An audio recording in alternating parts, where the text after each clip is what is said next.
Hello, Maima here from Goasnow Academy. I hope you all are doing good. So today we will study the chapter 3, which is metals and non-metals. We'll deeply study how metal reacts, how non-metal reacts with some substance and all. So deeply we'll go through this topic. So firstly, you have learned in the class slide about the various elements. You have also seen that the elements can be classified as a metals and non-metals on the basis of their properties. So think in a sum of use metals and non-metals in the daily life. Also, what are the properties we think while categorizing the element as metal and non-metal, and also how are the properties related to each to use these elements. So firstly, let us look on some of the properties in detail. Firstly, we'll read the physical properties of the metals. Okay, what are metals and their physical properties? So the easiest way to start the grouping substance by comparing their physical properties. Let us study with the help of the following activities and also collect the sample of metal, iron, copper, aluminium, magnesium, and these are some metals, sodium, lead, zinc, and the other metal that can be easily available. So firstly, we'll go through with some activities. There is one activity that take sample of iron, copper, aluminium, magnesium, and note their appearance of the each sample. Obviously, they all have their different properties. So you'll have to take the sample and just note their appearance of the each sample. Clean the surface of each sample by rubbing them with the sandpaper and note their appearance again. Okay, maybe the outer layer is something different, or when you rub it with the sandpaper, then it will appear again. Then again, just note it down the properties after rubbing it with the sandpaper. So metal in their pure state having the shining surface, and the property is called a metallic luster.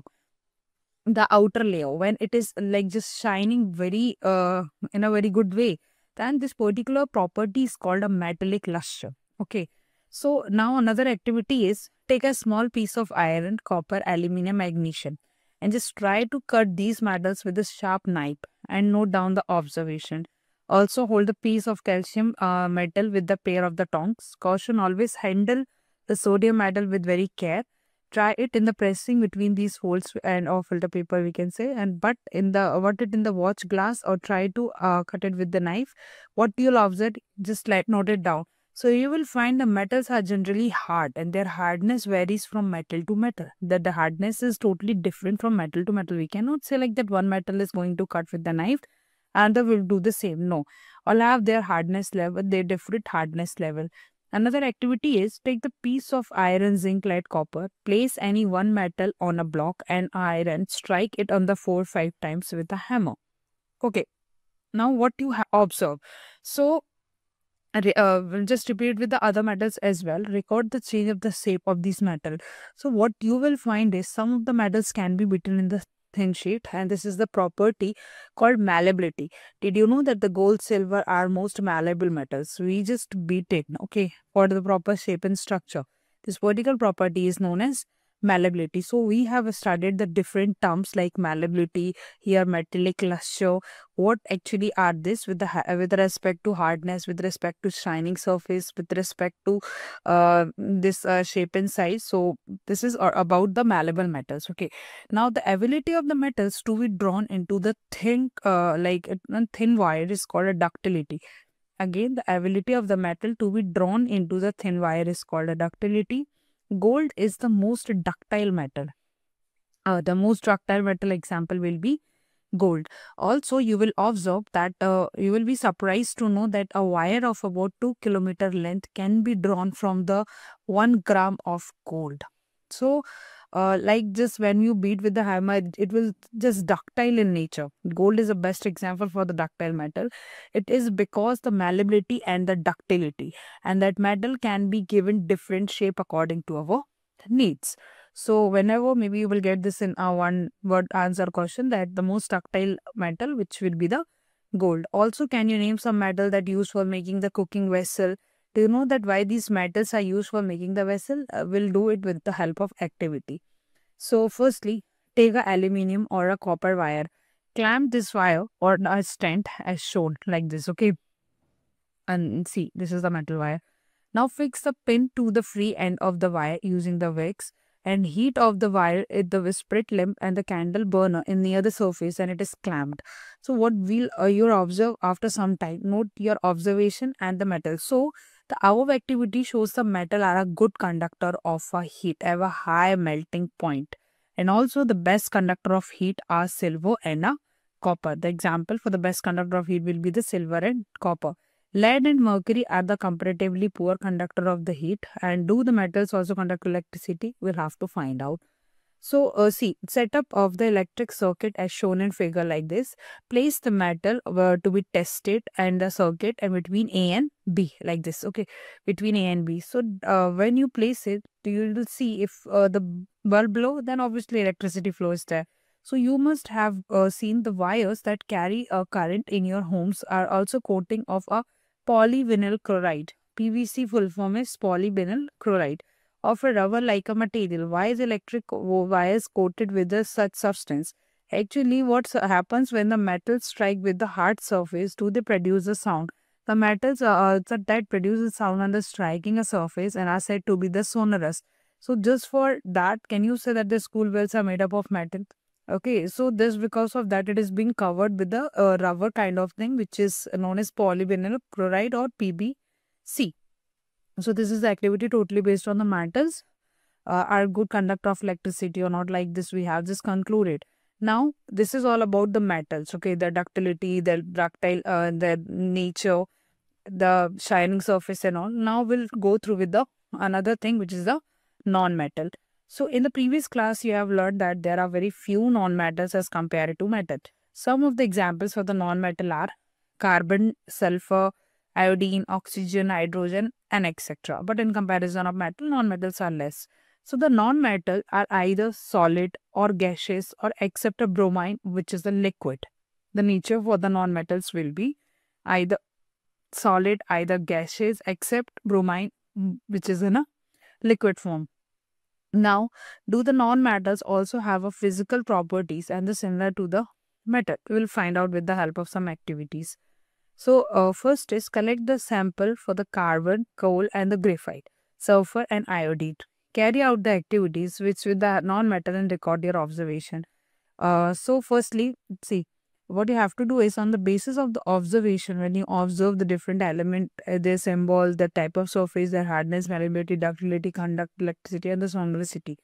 So, sonority. Then on the basis of their observation recorded, discuss the general properties of the metal and the non-metals. Okay, what you are going to get, like when you are doing it with the copper, what you are getting, hardness is there or not, when you're doing with the copper, sulfate and all, just like this. Okay, so firstly, you must have concluded that we cannot group element according to the physical properties alone, as there are many exceptions. Just for an example, see, all the metal except the mercury exist in the solid at a room temperature. Okay. So in 3.5 you will have observed that the metal have a high melting point but the gallium and the cesium have a very low melting point. Also these two metals will melt if you will keep them on your palm as well. Iodine is a non-metal but it is lustrous in nature. Carbon is a non-metal and that can exist in the different forms. Each of the form is called allotrope. Diamond and allotrope of a carbon is the hardest natural substance, has a very high melting and a boiling point as well. Graphite, another allotrope of a carbon, is a conductor of electricity. Alkali metals, lithium, sodium, potassium are also soft that they can be cut by the knife.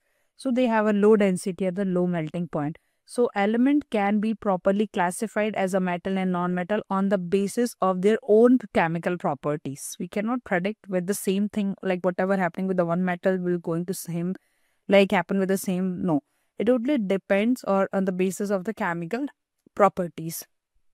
Now, one more activity is there. Take a magnesium ribbon and some sulfur powder. Okay, burn the magnesium ribbon, collect the ashes formed and dissolve them in the water. Test the solution with the red and the blue litmus paper. Is the product from the burning magnesium is acid or base? Just on the property whether it's turning blue to red, red to blue and all. Now burn the sulfur powder and place the test tube over the burning sulfur and correct the fumes produced. Okay, and add some of the water above test tube and shake it. Test the solution with the blue and the red litmus paper. Is the product is formed and the burning is acid or base? Again, so can you write the equation? What actual product you are going to get? You'll have to write it in the equation form. So most non-metal produces acid oxide when dissolved in water.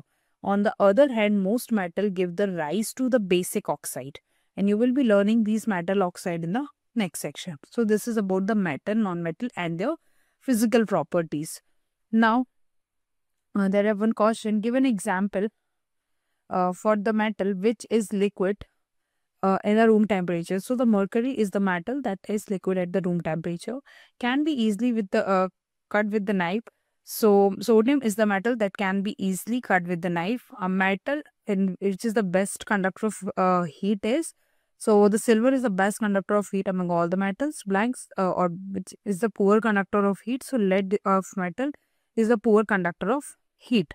Now explain the meaning of a malleable and ductile. So see, malleable already we studied, but the definition will be a substance is said to be malleable. It can be hammered or the rolled down in the thin sheet without without breaking. So just for an example, for the malleable things, we gold, silver are the highly malleable metals. Okay, and the ductile will be like a substance is said to be a ductile. It can be drawn into wires. For example, copper, aluminium are the ductile metals. Okay, so this is about the meaning for the meaning of malleable and the ductile. Now let's move ahead with the chemical properties of the metal. We have studied the physical. Now we'll move forward with the chemical properties of metals. So firstly, we will learn about the chemical property of metal in the following section. And for this, collect the sample for like aluminium, copper, iron, lead, magnesium, zinc, and sodium. So what happens when the metal are burnt in air? Now chemically, what will happen when any metal is burning with the burn in air? So you have see activity. The magnesium warms with a dazzling flame, white flame. So do all the metal react with the same manner? Let us check. Firstly, let's do the activity. The following activity needs to be the teacher assistance, and it would be better the student with the eye protection as well. So see, hold any sample taken above to the pair of tongs and try to burning of the flame. Repeat the other metal sample. Collect the product so formed and also let the product and the metal of the surface cool down, and which metal will be worn easily. What flame color did you observe when the metal burnt, and how does the metal surface appear after burning? Also arrange the metal in the decreasing order of their reactivity towards the oxygen. Are the product are soluble in water or not? See, we'll see with the help of chemical reaction. Almost all the metal combine with the oxygen to form the metal oxide. Okay, metals are combining with the oxygen to form a metal oxide. So metal plus oxygen, we are getting metal oxide. For an example, when the copper is heated in the air and it combines with the oxygen to form the copper 2 oxide or a black oxide, we can say. See, copper is combining with the oxygen and we are getting copper oxide. Similarly, aluminium forms the aluminium oxide like Al, and then 3O2 we are getting Al2O3, which is a aluminium oxide. So what happens when this any metal is reacting with oxygen and all, or reacting with the air, and what the product we are getting, this is all about it. Okay. Now, also let's recall the chapter 2, like we have started how the copper oxide react with the hydraulic acid, and we have learned that the metal oxide is the basic in nature, but the metal oxides such as aluminum oxide, zinc, such show both acidic as well as basic behavior. Such metal oxide which react both acid and the basic as well as the base produces salt and the water are known to be the amphoteric oxide. Also, aluminum oxide is reacting with the same manner acid as well. Al2O3 6HCl, we will get AlCl3 plus 3H2O. Okay, when they react Al and then Cl3. After that, 3H2 the remaining product. Okay, and then just balance it. Al2O3 when it react with the sodium hydroxide, we'll get sodium aluminate, which is 2NeAlCO2 and then H2O. So most of the metals are insoluble in water, but some of these dissolved in water from the alkalis. Some oxide are potassium oxide and dissolved in the water produce the alkali. See here, NaOH, aqueous in nature, K2O, and then H2O, then KOH, the potassium oxide. Now, we have observed that all the metals do not react with the oxygen in the same rate, but different metals show the different related reactivities towards the oxygen. Metals such as potassium and the sodium react so vigorously that they catch fire if kept in the open, hence they protect them to prevent the accidental fires. They are kept immersed in the kerosene oil at an ordinary temperature. The surface of the metal such as magnesium, aluminium, zinc, lead, etc., are covered within the thin layer of the oxide, and the protective oxide layer prevents the metal from the further oxidation. Iron does not burn on heating, but iron filling burn very vigorously and when sprinkled in the flame of the burner. Copper does not burn, but hot metal is the coated with a black color layer and the copper oxide. So silver and the gold do not react with oxygen even in the high temperature. It depends on particular metal or the substance. Okay, it is not like that one is reacting with the oxygen, other will as well same react with that. No, it's depend on the metal and their properties. Now, anodizing is a surface of a forming thick oxide aluminium. Aluminium develops a thin oxide layer which exposed to air. Aluminum oxide coat make it resistant to the further corrosion, and the resistance can be improved further, making the oxide. It is nothing but an extra knowledge. But during the anodizing, a clean aluminum article is made with the anode and electrolyzed with the dilute sulfuric acid, and the oxygen gas evolved as the anode react with the aluminium to make it thicker, protect the oxide layer. The oxide layer can be dyed easily and give the aluminium articles an attractive finish. After performing the activity, you must observe that sodium is the most reactive of the sample of a metal taken here. Okay, and the reaction of the magnesium is a less vigorous and implying that is not as reactive as a sodium. But burning in the oxygen does not help us to decide about the reactivity of the zinc, copper and the lead. Let us see some more reaction and arrive at the conclusion of the reactivity of metal. Now, what will happen when the metal react with the water? It's fine with the air, but now let's read what happen exactly when it react with the water. So, again, we'll start with the activity. Collect the sample of the metal for the activity, whatever metal you have collected for the 3.9. Put these metal in the sample separatively, beaker half filled with the water. And which metal react with the cold water and arrange them in the increasing order? Did any metal produce the fire on water? Does any metal start floating after some time? Put these metal water react and cold water in the beakers half filled with the hot water.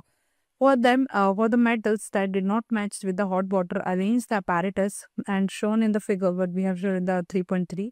Which metal did not react with the steam, and arrange the metal decreasing order the reactivity of the water. So this is the activity what actually you are getting when they react with the water. Are they floating? Are they giving any kind of fire? And also this is what you have to observe. Okay. So action of steam on the metal. Arrange see was the glass tube is there, stand it's fine. Glass whoosh so in the water. Okay, you are just giving it like fire. The burner is there, and one which is connected with this test tube. So metal react with the water and produces the metal oxide. Okay, and hydrogen gas and metal oxide that are soluble in water dissolved it in the further form of hydroxide, but all the metal do not react with the water. So metal plus water, we are getting a metal oxide plus hydrogen, and metal oxide plus water, so it is giving metal hydroxide. Simply, metal is reacting with the water, giving metal oxide, and plus hydrogen, metal oxide plus water, and it's giving metal hydroxide. So metals like potassium and a sodium react violently with the cold water in the case of sodium and potassium. So the reaction is so violent and exothermic that evolved in the gas immediately catches the fire. So potassium reacting with the H2O, which one is the solid state, another is in the liquid state, we are getting potassium hydroxide in the aqueous H2 and the heat energy. Same with the Na, sodium and H2O, we will get sodium hydroxide and then H2 is the heat energy. So the reaction calcium which with the water is less violent. The heat revolved in the not sufficient for the hydrogen to catch the fire. In this case, like it's catching the fire. But here, when then the calcium and then 2H2 CaOH has some hydroxide and then H2. So calcium start floating because of the bubble of hydrogen gas formed at the stick surface of the metal. Magnesium does not react with cold water. It reacts with the hot water only and form the magnesium hydroxide. Also, the hydrogen, it also start floating due to the bubbles of the hydrogen gas sticking on its surface. So the metal like aluminium, iron, and the zinc do not react either with the cold or the hot water, but they react with the steam or the metal hydroxide and hydrogen atom. So either not with the cold water, not with the like hot water, or with the cold water, but it is reacting with the steam. So see, three it's Al, aluminium, and H2, Al2O3.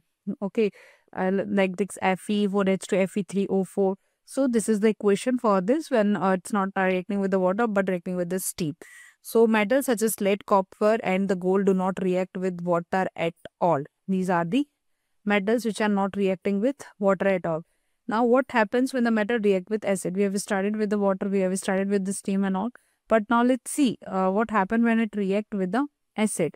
So again, you start with the activity, but also when the metal and a dilute acid is reacting, they will give hydrogen and the salt. So collect all the metal sample except the sodium and the potassium again. If the sample are the tarnished and the rough with the clean sand water, caution, do not use the sodium and potassium as they react vigorously even in the cold water. Put them in the separatively in the test tube and contain the dilute hydraulic acid. Suspend thermometer in the test tube so that their balls be dipped on the acid. Observe the rate of the formation of bubble and carefully which metal reacted vigorously with the dilute hydrochloric acid, with which metal did you record the highest temperature, and arrange the metals in decreasing order and reactivity with the dilute acid. So write the equation for the reaction of the magnesium, aluminium and the zinc. Okay, and iron as well with the dilute hydrochloric acid. So hydrogen gas is not evolved when the metal react with the nitric acid. It is just because of HNO3 is a strong oxidizing agent and it oxidizes with the H2 produce water and it itself will react and give the nitrogen oxide N2O or NO or NO2. And where the magnesium, manganese or amine react with the dilute HNO3 to evolve the H2 gas. Also, you must observe that 3.11, that rate of formation of bubbles, what was the fastest case of magnesium, the reaction was also most exothermic and the reactivity decreases in the sense like Mg, then Al, then zinc, then iron. So in these cases, the copper, no bubbles were seen in the temperature and also remain unchanged. So this shows that the copper does not react with the dilute HCl, which is an acid. Now, how do metal react with the solution of other metal salt? Again with the activity, just take the clean wire of the copper and iron nail. Put the copper wire in the solution of the iron sulfate and iron nail in the solution and the sulfate taken in the test tube. Record your observation for the after 20 minutes. And which test tube did the find the reaction has occurred? On what basis you can say the reaction has actually taken the place? Also, can you correlate the observation for the activity and write the balanced chemical equation for the reaction? So this was totally according to your observation. But see, reactive metals can displace and the reactive metals from their compound or the solution molten form.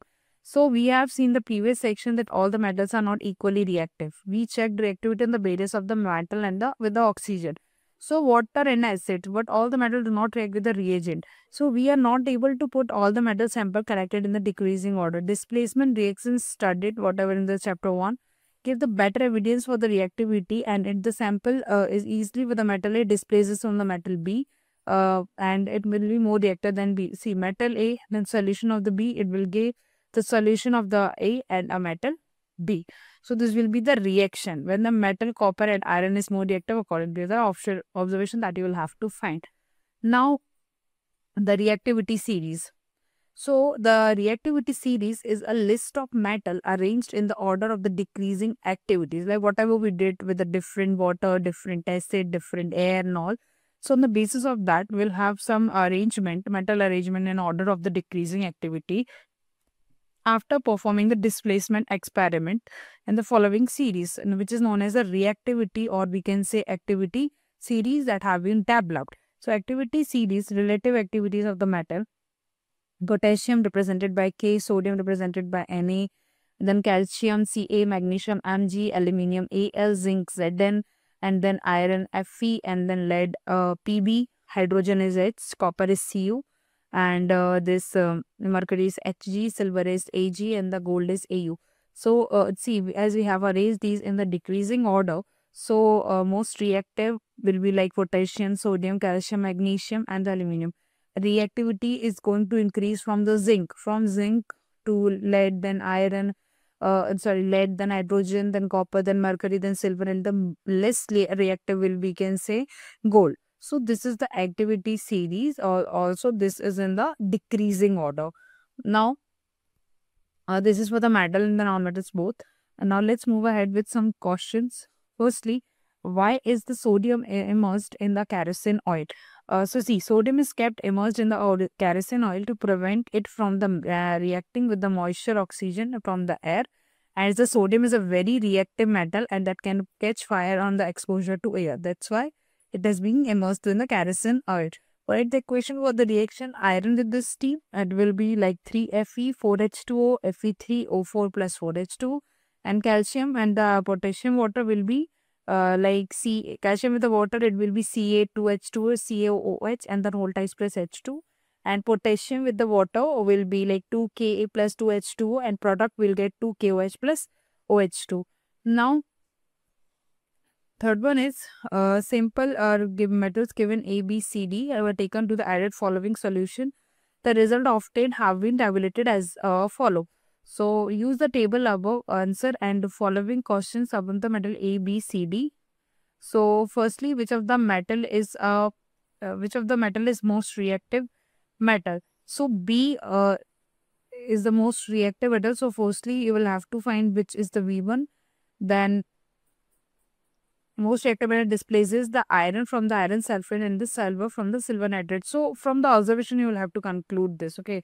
Firstly, you will have to find out this, the metals and the respective like the properties and all. Fourth one is which of the gas is produced when the dilute hydrochloric acid has been added added to the reactive metal, and write the chemical reaction when the iron reacts with the dilute H2SO4. So see, the gas product here will be HC.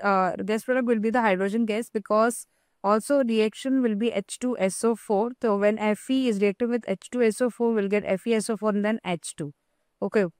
Now, what would be the observe when the zinc H2 gas will be produced for the fourth one? Fifth is what would you observe when the zinc is added to the solution of iron sulfate? Also, when the chemical reaction takes place. So, observation will be like row reaction will take place. Zinc will not displace from iron sulfate as per as the more typical reactivity. However, under some conditions, zinc can displace, but based on the standard observation, here is a no reaction. And the reaction, if it occurs, then at that time it will be like Zn plus FeSO4, as a product will get ZnSO4 plus Fe. So now we'll study how do the metals and non-metals react. Okay. So firstly, in whatever activities we have studied above, you saw that the reaction of the metals with the number of reagent, why do metals react in this manner? Also, let's recall about the electronic configuration of the elements, which we have studied earlier, actually in the class 9. But we learned that the noble gases which have a completely filled with the valence shell and the chemical activity, we therefore explain the reactivity of the element's tendency to complete the valence shell and all. So firstly, we can discuss it in the table 3.3 that the sodium atom has a 1 electron in its outer shell. If it loses the electron from the M shell, then the L shell now becomes the outermost shell as the stable octet. So the nucleus of this atom still have 11 proton, but the number of electron has a 10. So there is a net positive charge giving us the sodium cation anion, and on the other hand, chlorine has 7 electrons and it is in the outermost cell. So first stage is for the completing its octet. It is simply giving, inner cell is giving cells to the outer one, and so this is just for completing the octet. Just one example or electronic configuration of some elements are there. Noble gases, we know that helium, neon and argon are the noble gases. Its atomic number is 2, its atomic number is 10 and that is 18. So see, number of atoms in the shell. So firstly we have a KLM shell, right? K, L, M and N shells are there. So actually the outermost shell, firstly innermost shell is having 2, then 10 is there for the 2 and 8. Again 2 cells will complete, octet will complete for 18, it will be 2, 8 and 8. So 3 cells octet will complete. Like this, they are simply sharing the these ions just to completing the octet. Or some metals example are also there, like sodium Na, magnesium Mg, aluminium Al, potassium K, and the calcium Ca, 11, 12. So how we can just configure them? It is simply like this only: 2, then 8, then 1, 8, 2 and 8. Like it's idle things. Okay, like magnesium it's 12, then 2, then 8, then 2, 8 to 10, and then 12. Like this we'll have to configure it. Okay, equally, so that the octet will complete. complete. Some of the examples for the non-metals as well: 7, 8, 9, 15, 16 for the nitrogen, oxygen, fluorine, phosphorus, sulfur, and the chlorine. Like nitrogen 5 and 2 for oxygen, 2 and 6, fluorine 2 and 7, phosphorus 2, 8 and 5, sulfur. So just for completing the octet, it's giving. So it requires a more electron and its octet. If the sodium and the chlorine will react, the electron lost by the sodium could be taken by the chlorine, and after gaining an electron at chlorine, the atom gets a negative charges, and 70 in the protein C. It's explained over here as well.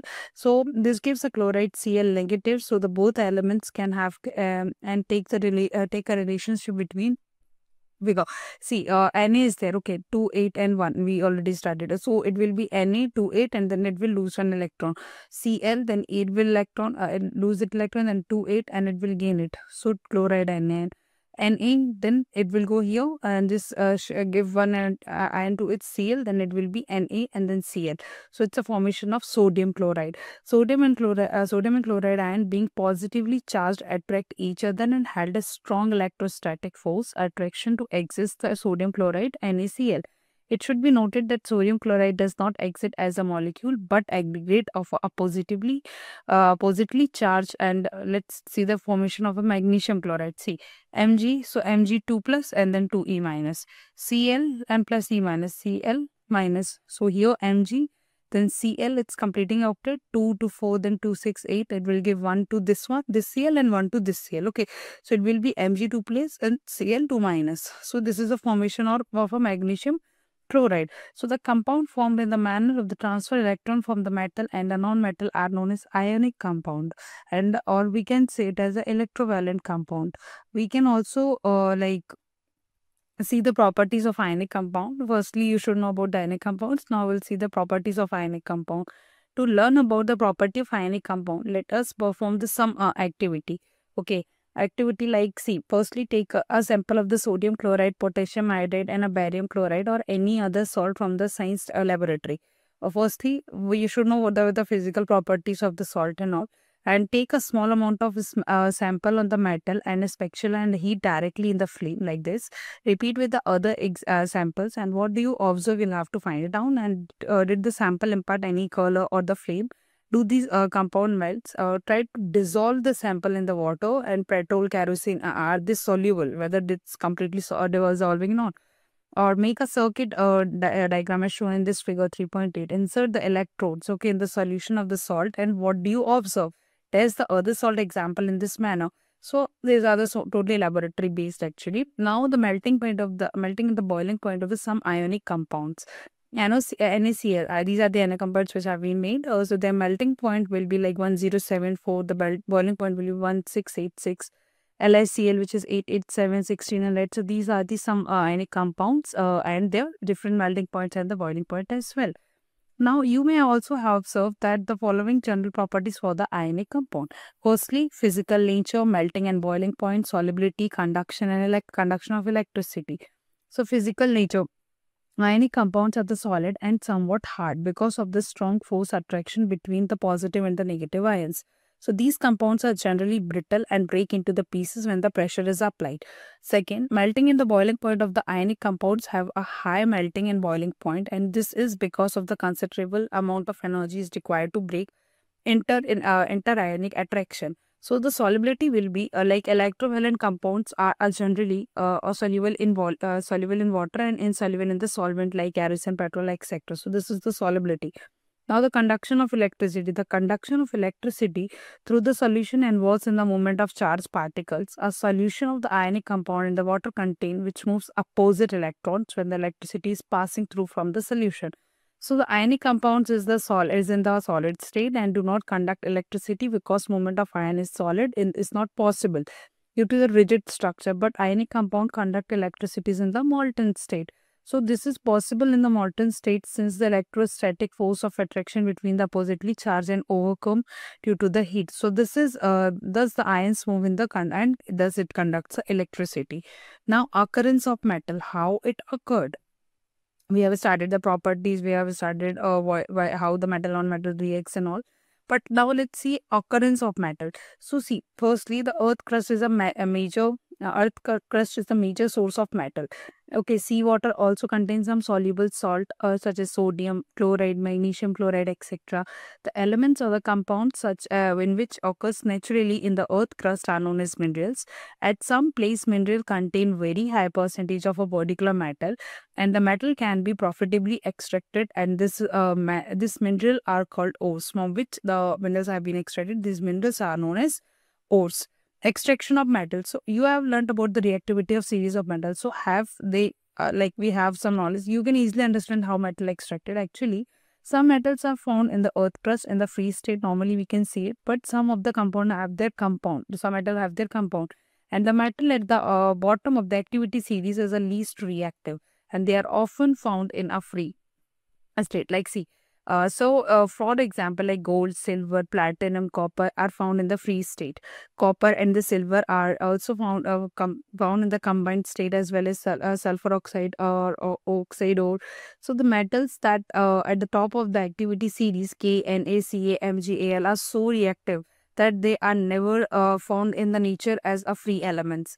So the metals in the middle of the activity series, the Zn, Fe, Pv, or the Cu, or as such as P are the moderately reactive.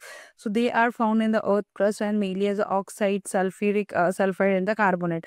You will find that the ores of the many metals are oxide, and this is because of the oxygen is a very high reactive element and a very abundant on the earth surface. We know oxygen is very common for us, and it is abundant, like its quantity is abundant on the earth.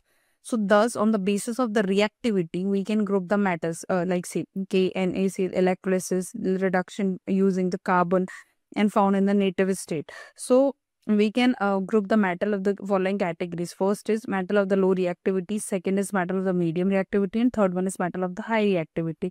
So different techniques are used for obtaining the metals and falling in the each category. So the several types of several actually steps are involved in the extraction of pure metal from our ores. A summary of these steps like ore, concentration of ore. Okay, then metal of high reactivity, metal of medium, and then metal of low reactivity. In high reactivity, electrolysis of molten ore, and then pure metal will get. In the metal of medium reactivity, carbonate ore and sulfide ore. Then calcination process, then roasting process, and the last oxide of metal, and then reduction of metal, and it will go like a purification of metal. Okay, but here for the metal of low reactivity, sulfide ore, roasting metal, and then refining. So this is the process of the concentration of ore for the different metals which are high reactive, medium reactive, and low reactive. So these are the steps involved in the extraction of metal from the ores. And now the enrichment of ores. Ore mined are from the earth's surface, usually contaminated with a large amount of impurities such as soil, sand, and gangue, and impurities gangue only, and the impurities must have been removed from the ore prior to the extraction of metal. The process is used for the removing the gangue from the ore based on the difference metal in the physical chemical properties of gangue and the ore. Different separation techniques are accordingly employed. Now the extracting of metal in the low activity series. So metals have a low activity series, are very unreactive, and the oxides of these metal can be reduced to metal by heating alone. For example, cinnabar, which is SCS, is an ore of mercury. Okay, when it is heated in the air, it is converted into the it is converted into the mercuric oxide, which is HCO. Mercuric oxide is then reduced to and further heating.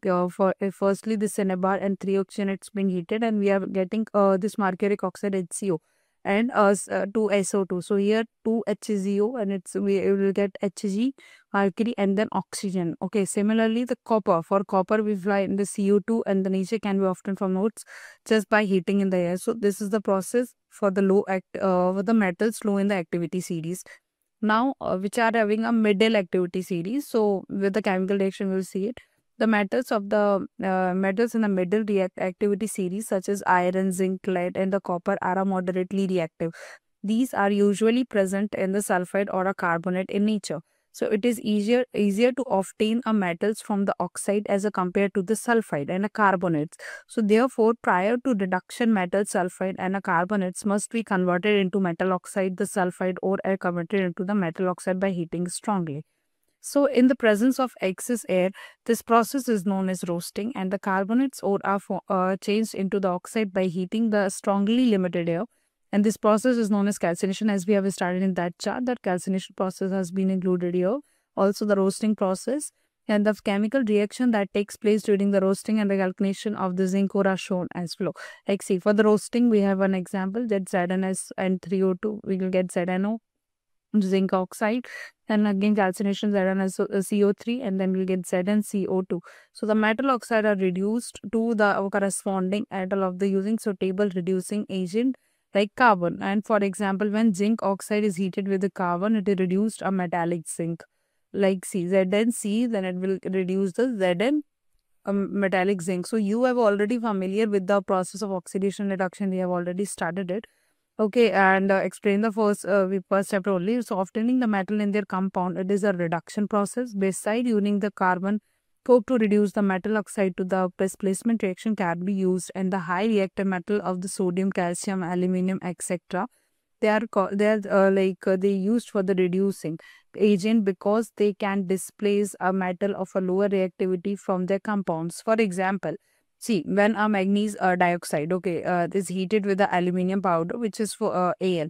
So the following reaction, will get magnesium, will get magnesium and Al2O3 and then heat.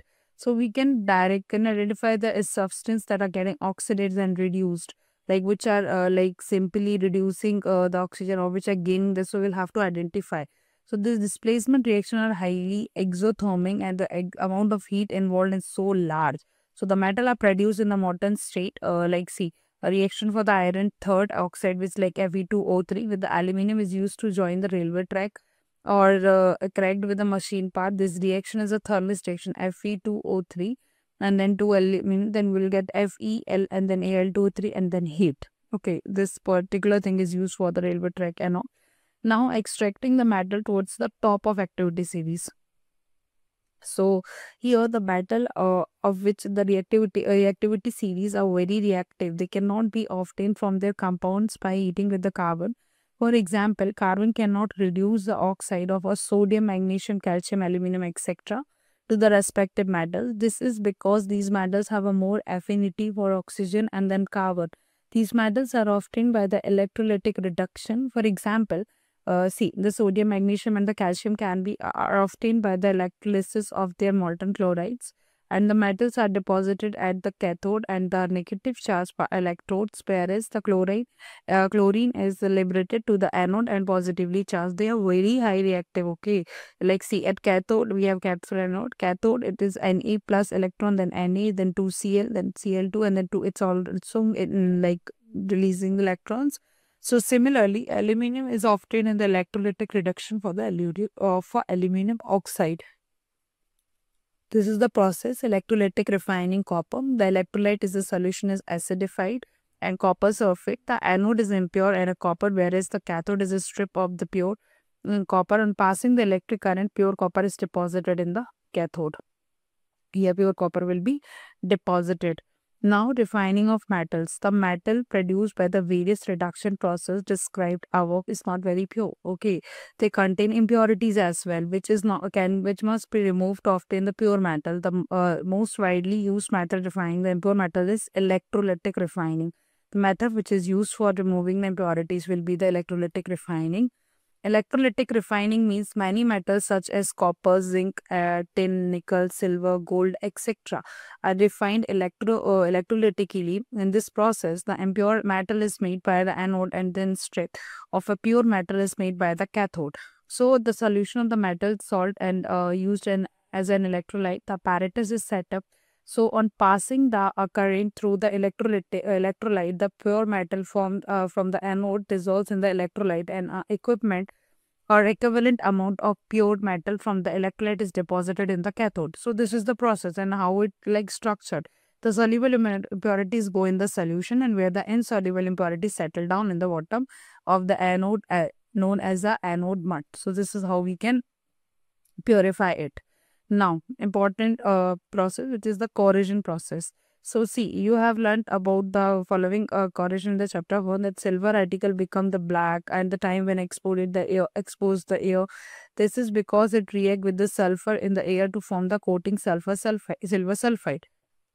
Also, copper reacts with the moist carbon dioxide in the air and slowly loses its shiny brown surface and gains the green coat, the green substance of the basic copper carbonate. Third is like iron, when exposed to moist air and a long time, acquires the coating of a brown flaky substance is called rust. Okay, now the substance which is a brown flaky, or it acquires a coating like thing of this, is known as rust. Also, you will observe, we have one activity. Let's do it. Take off firstly 3 test tube. Okay, clean from the clean iron nails in each of them. Then label the set A, B, C, and pour some water on the test tube A and cork. Okay, pour boiled distilled water in the test tube U and about the 1 ml of oil and cork it. Now third, the oil will float in the water and then prevent air dissolving from the water. Put some anhydrous calcium chloride in the test tube C and cork it. So anhydrous calcium chloride will absorb the moisture. So if any of the air, then leave these test tube from test tube and few days and just then observe it. Okay. So what you will get is you will observe that the iron nails rust in the test tube A, do not rust with in the test tube B and C. In the test tube A, the nails are exposed to the air and the water, and in the test tube B, the nails are exposed to only the water, and the nail C and the nail test tube C are exposed to the dry air. So what does it tell about the condition with the iron rust or not? So in what investigation is like just the condition under which the iron rust in tube A, both the air or water in the present. In the tube B, there is no air dissolved, and in the C, there the air is dry. So what are the process to prevent this corrosion? So the rusting of corrosion can be prevented by the painting, oiling, and a greasing, and a galvanizing chrome, and a plating, anodizing, or making alloys. So galvanization is the method to protecting the steel and iron from the rusting core, which with the thin layer of the zinc, and the galvanized article is protected and against the rusting even though the zinc and is broke. Can you reason it how? Like see, alloying is a very good method improving the properties of a metal, and we cannot get the desired properties by this method. For example, iron is the most widely used metal, and but it is never used for the pure state. This is because of the pure iron and a very soft and stretches easily when the hot, but it is mixed with a small amount of carbon and 0.05% it becomes a very hard and strong. So when the iron is mixed with the nickel and the chromium, we get a stainless steel, which is hard and do not rust. So thus iron is mixed with some other substances and its property changes, and in fact the properties of any metal can be changed if it is mixed with some other substance. So the substance added may be the metal or a non-metal. An alloy is an homogeneous mixture of the two or more metal or the metal non-metal. So it is prepared by first melting the primary metal and then dissolving the other element in the definite proportion, then cooled in the room temperature. So this was about the corrosion process. Now what you have learned in this chapter is, let's recall it. Elements can be classified as a metal and non-metal firstly. And metal are lustrous, malleable, ductile, and good conductor of heat and electricity. They are solid at the room temperature, and except the mercury, which is in the liquid state, metal can be formed with a positive ion by losing the electron to the non-metal. Metal combines with oxygen and a basic need, aluminum oxide, different metals, different reactivities with the water and the dilute acids. A list of common metals arranged. We have studied decreasing reactivities known as activity series, as well as less reactive, moderate, and then high. Metal above the hydrogen activity series displays hydrogen from the dilute acid. More reactive metal displaces the less reactive salt solution. Metal occur in the nature of free element in the form of compound. Also, the extraction of the metal from their ores and then refining them from the use of metallurgy. An alloy is an homogeneous mixture of the two or more metals and a non-metal, and also the surface of some metals such as iron corroded and exposed. Non-metal have the properties of opposite that metal. They are neither malleable nor ductile, and they are also a bad conductor of heat and electricity, except the graphite, which conducts electricity. Non-metal forms a negative charge ions by gaining the electron by the reacting with the metals. Also, non-metal forms a oxide, which are like either acidic or neutral, we can say. Okay, and the non-metals do not displace the hydrogen from the dilute acid. They react with the hydrogen to form the hydrate. So this is all about, we have studied in this chapter the metals and the non-metals. but still you have any doubts or you want a teacher to guide you personally, so you can join our one-to-one live tutoring at GoAskNow Academy. We will help you and learn each and every concept with the ease. Thanks for watching. Stay tuned for the next chapter.